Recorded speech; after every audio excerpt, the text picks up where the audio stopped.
Today's nap time story time is by our most favorite author, Beverly Cleary. This is Ramona's book report, written by Beverly Cleary, illustrated by Jerry Gersten. Here they are. Let's read a little bit about them. Award-winning author, Beverly Cleary. Beverly Cleary was a children's librarian for many years. The students who came to her library asked for funny books about children like themselves. Cleary was disappointed to find few books she could recommend to those students. That was when Cleary decided to write her own funny stories about plain, ordinary boys and girls like Ramona. Award-winning illustrator Jerry Gersten. Jerry Gersten is well known for his caricatures. Caricatures are drawings of people that exaggerate the way a person looks to create humor. Gersten has always liked illustrator books best. In 4th grade, Gersten's teacher gave him a book to read. When he saw that the story had no pictures in it, he was so disappointed that he tried to give it back. Ramona's book report.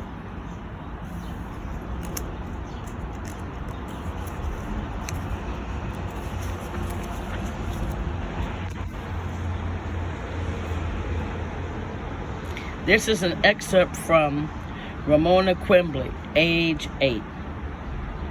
The Quimby family was full of worries. The parents were worried about managing without a car while a new transmission was installed, and even more worried about paying for it. Beezus was worried about a party she had been invited to, because boys had also been invited. She was afraid it would turn out to be a dancing party. She felt silly trying to dance. Besides, 8th grade boys acted like a bunch of little kids at parties. Ramona, still feeling weak, moped around the house for another day, worrying about her book report. If she made it interesting, Mrs. Whaley would think she was showing off.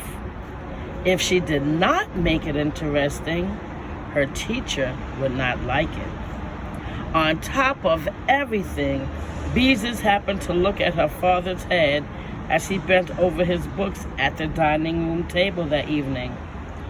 "Daddy, you're getting thin on top," she cried out, shocked. Ramona rushed to look. "Just a little thin," she said, because she did not want to hurt her father's feelings. "You aren't bald yet."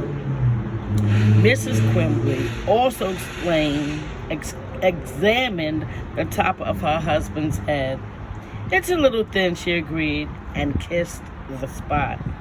"Never mind, I found a gray hair last week."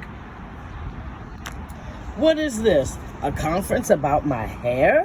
asked Mr. Quimby, and he grabbed his wife around the waist. "Don't worry," he told her.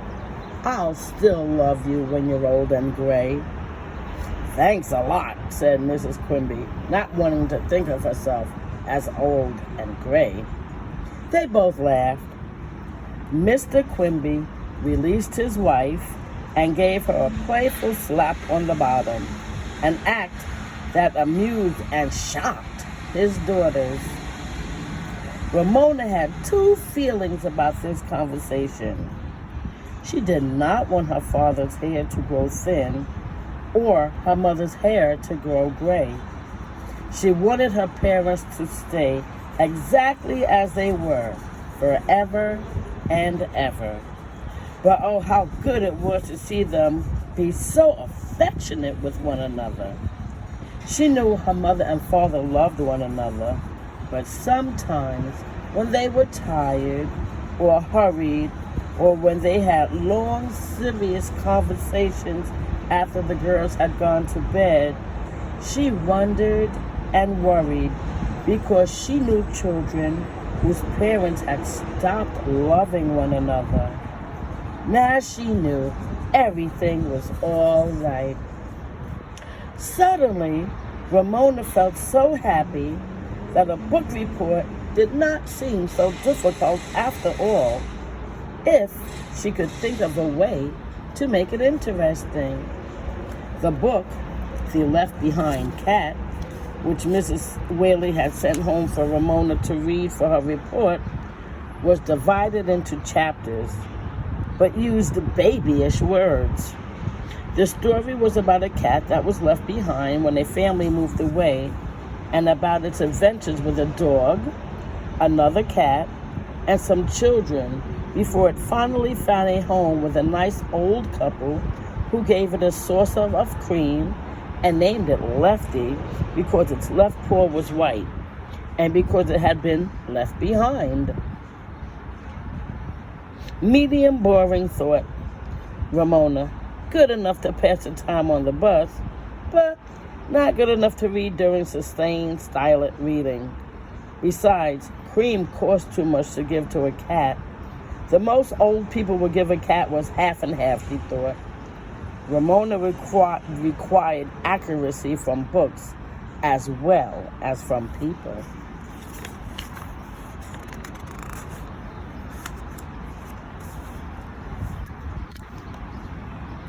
Daddy, how do you sell something? Ramona interrupted her father, who was studying, even though she knew she should not. However, her need for an answer was urgent. Mr. Quimby did not look up from his book. You ought to know. You see enough commercials on television. Ramona considered his answer. She had always looked upon commercials as entertainment, but now she thought about some of her favorites. The cats that danced back and forth, the dog that pushed away brand X dog food with his paw, the man who ate a pizza, got indigestion, and groaned that he couldn't believe he ate the whole thing. The 6 horses that pulled the Wells Fargo Bank's stagecoach across deserts and over mountains. Do you mean I should do a book report like a TV commercial? Ramona asked. Why not? Mr. Quimby answered in an absent-minded way. I don't want my teacher to say I'm a nuisance, said Ramona, needing assurance from a grown-up. This time, Mr. Quimby lifted his eyes from his book. Look, he said, I told you to pretend you're selling the book, so sell it. What better way than a TV commercial? You aren't being a nuisance if you do what your teacher asks. He looked at Ramona a moment and said, Why do you worry? She'd think you're a nuisance. Ramona stared at the carpet, wiggled her toes inside her shoes, and finally said, I squeaked my shoes the first day of school. That's not being much of a nuisance, said Mr. Quimby. And when I got egg in my hair, Mrs. Whaley said I was a nuisance, confessed Ramona. And then I threw up in school. But you didn't do those things on purpose, her father pointed out. Now run along. I have studying to do.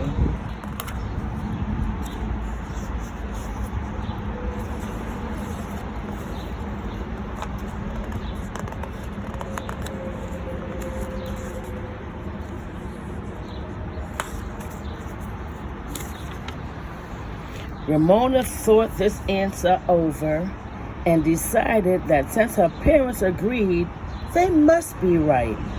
Well, Mrs. Whaley could just go jump in a lake, even though her teacher had written without wasting words that she missed her. Ramona was going to give her book report any way she wanted. So there, Mrs. Whaley.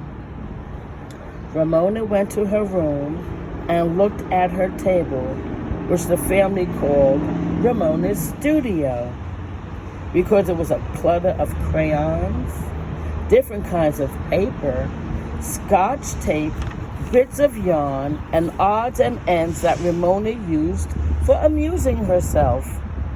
Then Ramona thought a moment, and suddenly, filled with inspiration, she went to work.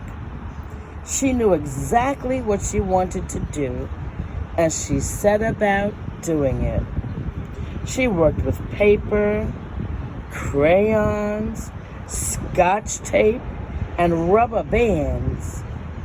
She worked so hard and with such pleasure that her cheeks grew pink.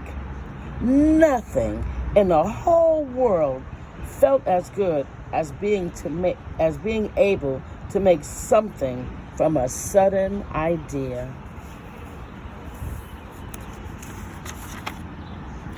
Finally, with a big sigh of relief, Ramona leaned back in her chair to admire her work. 3 cat masks with holes for eyes and mouths, masks that could be worn by hooking rubber bands over ears. But Ramona did not stop there. With pencil and paper, she began to write about what she would say. She was so full of ideas that she printed rather than waste time in cursive writing. Next, she phoned Sarah and Janet, keeping her voice low and trying not to giggle so she wouldn't disturb her father any more than necessary, and explained her plan to them. Both her friends giggled and agreed to take part in the book report. Ramona spent the rest of the evening memorizing what she was going to say. The next morning on the bus and at school, no one even mentioned Ramona's throwing up. She had braced herself from some remark from Yard Ape, but all he said was, "Hi, Superfoot," when school started. Ramona slipped cat masks to Sarah and Janet, handed her written notes excuse for her absence to Mrs. Whaley, and waited, fanning away escaped fruit flies, for book reports to begin. After arithmetic, Mrs. Whaley called on several people to come to the front of the room to pretend they were selling books to the class.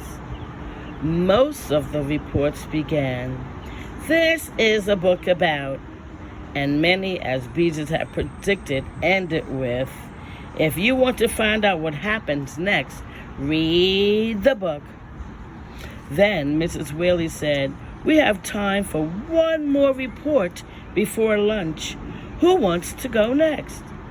Ramona waved her hand, and Mrs. Whaley nodded. Ramona beckoned Sarah and Janet, who giggled in an embarrassed way, but joined Ramona, standing behind her and off to one side. All 3 girls slipped on their cat masks and giggled again. Ramona took a deep breath as Sarah and Janet began to chant, "Meow, meow, meow, meow, meow, meow, meow, meow," and danced back and forth like the cats they had seen in the cat food commercial on television. "Left behind cats give kids something to smile about," said Ramona in a loud, clear voice, while her chorus meowed softly behind her. She wasn't sure that what she said was exactly true, but neither were the commercials that showed cats eating dry cat food without making any noise. Kids who have tried Left Behind Cat are all smiles, smiles, smiles. Left Behind Cat is the book kids ask for by name. Kids can read it every day and thrive on it. The happiest kids read Left Behind Cat. Left Behind Cat contains cats, dogs, people, Here, Ramona caught sight of Yard 8 leaning back in his seat, grinning in a way that only flustered her.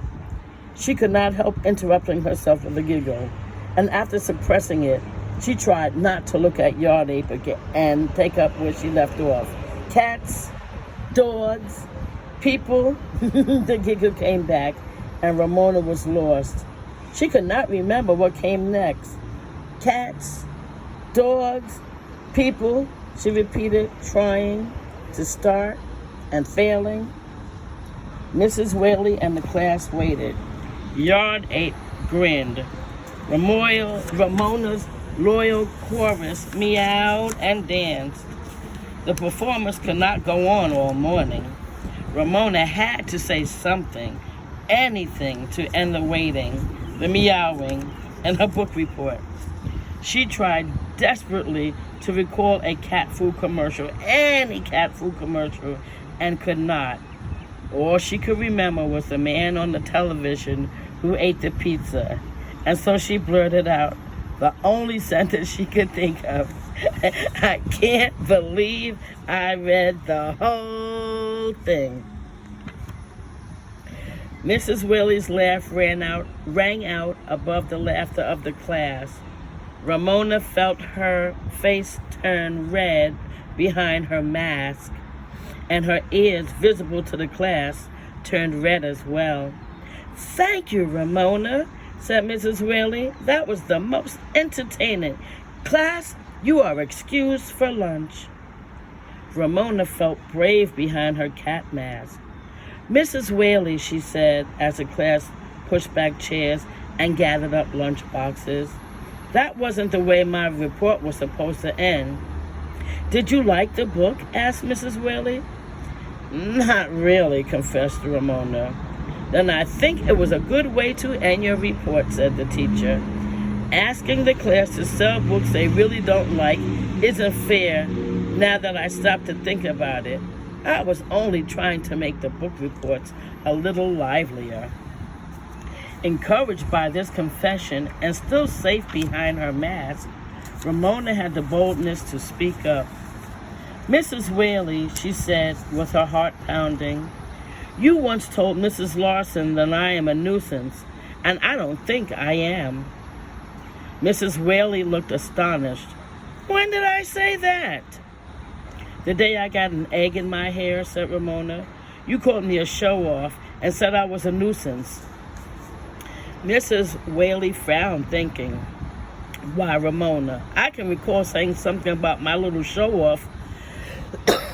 Excuse me. Oh, these trees are going to kill me. But I meant it affectionately. I'm sure I never called you a nuisance. Yes, you did, insisted Ramona. You said I was a show-off, and then you said, what a nuisance. Ramona could never forget those exact words.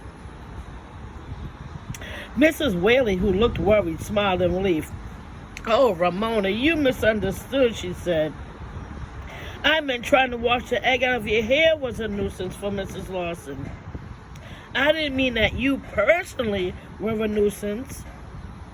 Ramona felt a little better enough to come out from under her mask and to say, I wasn't showing off. I was just trying to crack the egg on my head like everyone else. Mrs. Whaley smiled and was mischievous. Tell me, Ramona, she said, don't you ever try to show off? Ramona was embarrassed. Well, maybe, sometimes a little, she admitted. Then she added positively, but I wasn't showing off that day. How could I be showing off when I was doing what everyone else was doing? You've convinced me, said Mrs. Whaley with a big smile. Now run along and eat your lunch. Ramona snatched up her lunchbox and went jumping down the stairs to the cafeteria. She laughed at herself because she knew exactly what all the boys and girls from her class would say when they finished their lunches. She knew because she planned to say it herself. I can't believe I ate the whole thing. And now, Since I haven't eaten a darned thing all day, I'm going to go have my lunch. And you, maybe I'll use some of the salad greens. And you go take your nap.